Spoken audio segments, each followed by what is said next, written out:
Hello friends, दैनिक classes में आपका स्वागत है।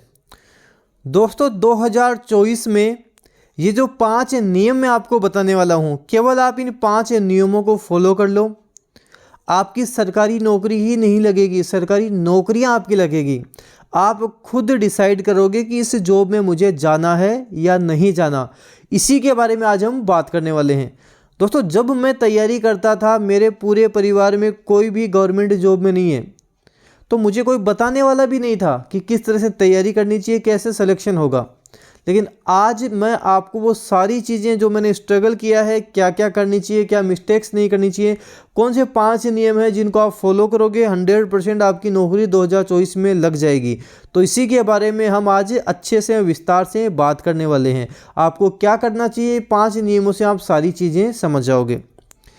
हमारे पास फर्स्ट नियम, पहला ही नियम है कि आप जल्दी उठो। देखो एक छोटा सा एग्जांपल देता हूँ। कुछ लोग हैं जो 5, 6, 7 इस टाइम उठ जाते, सर्दियों में लास्ट हो जाता है 7, उससे ज़्यादा नहीं होना चाहिए। 4 बजे उठे तो वो तो सबसे अच्छा है, बाकी 5, 6, 7 तब तक तो उठ ही जाना चाहिए। और आज जो ज़्यादातर लोग फेमस हैं, आप सर्च कर लेना, उठने का टाइम लगभग 4-5 बजे का ही रहता है। जैसे APJ अब्दुल कलाम हो गए, भारत के प्रधानमंत्री नरेंद्र मोदी हो गए, तो जो भी आपको बड़े बड़े नाम देखने को मिलेंगे, सबका आप उठने का टाइमिंग देख लेना, सब जल्दी ही उठते हैं। क्योंकि जो सुबह सुबह काम किया जा सकता है वो पूरे दिन भर में नहीं होता। आप जो सुबह सुबह 2-3 घंटे स्टडी कर लोगे ना, वैसी स्टडी पूरे दिन भर नहीं होती है। इसलिए सुबह जल्दी उठने की हैबिट नए साल के आते ही 2024 में आपको ये वाली हैबिट तो डाल ही लेनी है कि मेरे को सुबह जल्दी उठे जाना है। सुबह 5 बजे 6 बजे यहाँ तक तो मेरे को उठ ही जाना है, इससे लेट मुझे नहीं करना। सुबह उठो, उठ के आप कुछ पढ़ो, थोड़ा सा मेडिटेशन करो, उसके बाद में कुछ पढ़ो, माइंड में आपके फिट होगी वो चीज़ें। तो सुबह जल्दी उठने की हैबिट 2024 में डाल ही लेनी है। अभी से ये इसको डाल लो, आप आज से ये कर लो, अब कल से मेरे को जल्दी ही उठना है। और कुछ नहीं है, 15 से 20 दिन आप फॉलो करोगे, अपने आप हैबिट बन जाएगी। आप में खुद में कॉन्फिडेंस आने लग जाएगा, खुद में आप में इन चीज़ों का कॉन्फिडेंस आएगा। तो आप ये कोशिश करें जल्दी उठें। उसके बाद में आपके दूसरे नियम की बात करें, रोज पढ़ना दोस्तों बहुत ज़्यादा ज़रूरी है। कई लोगों को देखा है 2 दिन पढ़ेंगे, 5 दिन का गैप, एक दिन 10-12 घंटे बैठ के फिर 5-7 दिन स्वाहा, कुछ नहीं पढ़ना, सब खत्म। ये नहीं करना है, रेगुलर आपको स्टडी करनी है। चाहे आप रेगुलर 5 घंटे ही पढ़ लो, लेकिन वो रेगुलर होना चाहिए, उसमें कोई छुट्टी नहीं होनी चाहिए। देखो आपको एक अच्छा सा एग्जाम्पल के तौर से मैं आपको समझाता हूँ। मेरा एक दोस्त है जिसका नाम है शिवांशु। उसकी एक खास बात है, उसकी आदत है डेली 5 घंटे पढ़ना है। उसके फिक्स थे 4 से 5 घंटे पढ़ेगा, लेकिन डेली पढ़ेगा। डेली वो टेस्ट देता, डेली पढ़ना, कि डेली रोज़ मेरे को पढ़ना ही पढ़ना है। और उसका ये भी नहीं है कि पढ़ने का टाइम इस तरह से हो कि हाँ 4 बजे 5 बजे, ये भी टाइम नहीं रहता। उसकी जो स्टडी शुरू होती है वो सुबह 8 बजे शुरू होती है और वो शाम को 5 बजे फ्री हो जाता है। मतलब इस दौरान बीच में पढ़ के पूरा अपना टाइम निकाल के 4-5 घंटे पढ़ लेता है, बीच में रेस्ट भी कर लेता है, सारे काम हो जाते हैं। डेली का रूटीन है, 5 घंटे उसकी स्टडी हो जाती है। आज वो बैंक में गवर्नमेंट जॉब में है। क्यों है? क्योंकि उसने रेगुलर स्टडी की, रेगुलर टेस्ट दिए, जो चीज़ें करनी थी उसको रेगुलर किया, उसको कभी छोड़ा नहीं। ये नहीं कि 2 दिन नहीं करता हूँ बाद में कर लेता हूँ, ये सारे काम रेगुलर उसने किए। रेगुलर स्टडी करने का ये फ़ायदा उसको मिला। तो अगर आप रेगुलर पढ़ोगे ना, रेगुलर स्टडी करोगे ना, तब 100% जॉब लगेगी। आज 10 घंटे पढ़ लिए, अगले दिन कुछ नहीं पढ़े, फिर वापस 10 घंटे पढ़ लिए, वापस 2 दिन की छुट्टियाँ। इसकी बजाय आप रेगुलर पढ़ना शुरू करो, कोई आपकी जॉब नहीं रोक पाएगा। 100% आपकी जॉब जरूर लगेगी।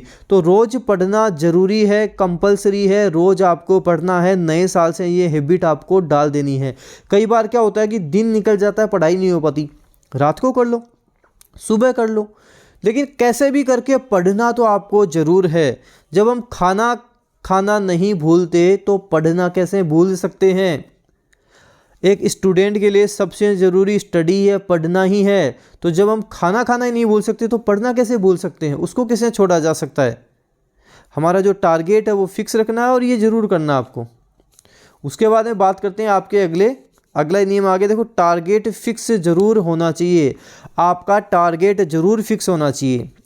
और मैं आपको लिख के दे सकता हूँ 90% स्टूडेंट को ये जो टारगेट लिखा हुआ है नहीं पता कि इसकी स्पेलिंग गलत लिखी हुई है। क्यों? ध्यान नहीं दिया जाता, सामने वाला क्या बोल रहा है, क्या समझा रहा है, उस पर ध्यान नहीं देते, माइंड और कहीं डाइवर्ट रहता है। मेडिटेशन शुरू करो, मेडिटेशन से क्या होगा, चीज़ों को समझोगे आप, कुछ मिस्टेक्स होगी, गलतियाँ होंगी, समझ में आएगी आपको। तो मैं बता रहा हूँ 90% ने इस पे ध्यान नहीं दिया कि टारगेट की स्पेलिंग भी गलत है यहाँ पे। तो इन चीज़ों पे आप ध्यान दो, फोकस करो, आपका टारगेट जरूर फिक्स होना चाहिए। देखो टारगेट फिक्स का मतलब क्या होता है, इसको समझना आप। जैसे मान लो देखो सभी स्टूडेंट, सबका माइंड सेम नहीं हो, तो अलग अलग सबका माइंड होता है। जैसे किसी की टाइपिंग अच्छी होती है, टाइपिंग बड़ी अच्छी होती है किसी को लिखने का ज़्यादा शौक होता है, किसी की जीके अच्छी होती है, किसी की मैथ और रीजनिंग अच्छी होती है, और किसी की इंग्लिश अच्छी होती है। ठीक है, अब आप टारगेट कैसे फिक्स करोगे? जैसे किसी की टाइपिंग ज़्यादा अच्छी है तो आप उस तरह की जॉब में जाओ जहाँ पे टाइपिंग आती हो, जहाँ पे टाइपिंग भी आती हो, और उस तरह का कुछ आप स्टडी मटेरियल भी तैयार उसके साथ साथ करो कि ये मैं पास करते ही टाइपिंग में तो कभी कहीं नहीं अटकूंगा मैं। जैसे मैंने पेपर पास कर लिया था, उसके बाद में टाइपिंग था, मुझे पता था अब तो 100% जॉब लग गई, क्योंकि टाइपिंग में मुझे पता है मैं नहीं अटकूंगा, टाइपिंग तो मैं 100% कर दूंगा। कई स्टूडेंट्स को लिखने का शौक होता है, ज़्यादा लिखने का शौक होता है। जिनको ज़्यादा लिखने का शौक होता है, हैबिट होती है कि वो लिख सकते हैं, वो अपना स्टेनो में करियर आजमा सकते हैं, स्टेनो वो सीख सकते हैं, स्टेनो में आपके लिखने का ही काम रहेगा और जिसमें कोई ज़्यादा सिलेबस भी नहीं होता। तो जिनके लिखने की आदत है कि हाँ मुझे लिखना पसंद है, आप स्टेनो में जा सकते हो।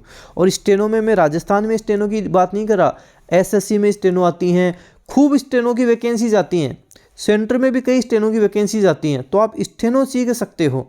स्टेनो के लिए आपके ऑनलाइन क्लासेज 1 जनवरी से डेनियल क्लासेस की ऐप पर भी शुरू हो रही है, वहाँ से भी आप सीख सकते हो। बाकी आपके जहाँ मन करे वहाँ सीख सकते हो। किसी का जीके अच्छा होता है, आरएस में जा सकते हो, जहाँ जीके ज़्यादा पूछा जा सकता है उसमें जा सकते हो। किसी की मैथ रीजनिंग अच्छी होती है, मैथ रीजनिंग वाले एसएससी में सक्सेस हो जाते हैं। जैसे इंग्लिश भी अच्छी होती है, वो बैंक के एग्ज़ाम में सक्सेस हो जाते हैं। साथ ही टारगेट फिक्स है कि इसी तरह के जो एग्ज़ाम्स आएंगे, जैसे एक पर्टिकुलर, जैसे स्टेनो के एग्ज़ाम है तो वो सारे फॉर्म लगाने हैं आपको।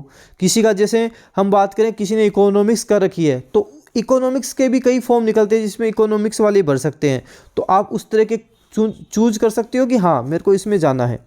तो इस तरह से अपना टारगेट फिक्स कर रखो कि ये इस तरह के एग्ज़ाम्स हैं, ये मैं निकाल लूँगा। थोड़ा अलग आपका टारगेट दूसरों से होना चाहिए।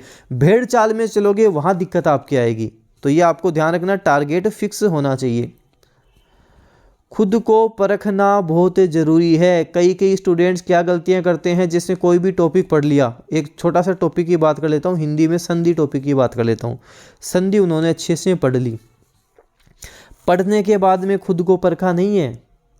खुद को परखो, संधि कोई भी, संधि नहीं, XYZ कोई भी टॉपिक को पढ़ाओ, उसके क्वेश्चंस करो कि मेरे को क्वेश्चंस आ रहे हैं या नहीं आ रहे।